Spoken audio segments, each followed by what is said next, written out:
Good morning. Coming to you slightly later than I anticipated. One of the challenges of living in a tiny home is everything is closer together, and I totally forgot that I was going live this morning and started the laundry, which is right over there. And of course the machine would have made too much noise, so I had to wait till it finished. Also had some technical difficulties, but hopefully we are good now. Let me just check and make sure we're good. Yeah, my phone, I think, yep, there we go. My phone is slightly older, so sometimes it throws a tantrum. So I wanted to talk today because a topic came up in a group I'm in recently, talking about living in the tiny home and particularly partying. And a lot of people feel it's kind of, you can't party in a tiny home. And while you can't throw huge parties in a tiny home, you can certainly throw a good sized party. This past week, for example, I had 10 teenagers in here. Now this is 1,000 square feet, so it's not tiny, but it's certainly small, especially by American standards. And I actually had 10 teenagers in here and nobody complained of being cramped. They all seemed to have a good time. And there's three keys to that I found in talking with other tiny home enthusiasts and from people who are living in them and living in smaller homes. The three keys, excuse me, are flexible space, flexible furniture, and planning and preparation. So, so let's start with flexible space. What do I mean by that? Well, here we're sitting in my kitchen right now, which is kind of kitchen dining area. And one of the things I have, because let me just turn you around so we can see what I'm talking about.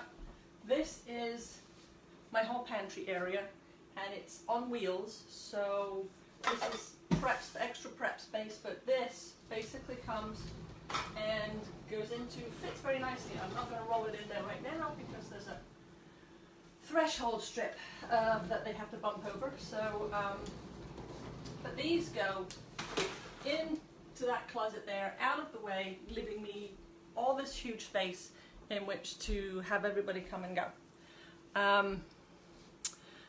So that's the flexible space, and it's open plan too, so that it's more amenable to being flexible.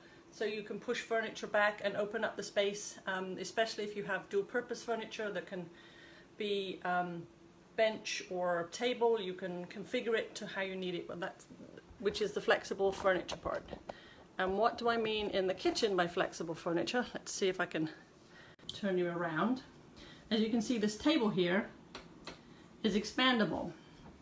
And this is our normal seating arrangement, which you quite easily seat 4 people here. But it expands to the point where 10 kids were more than amply accommodated in the kitchen around the table. So they were able to party and not be totally cramped.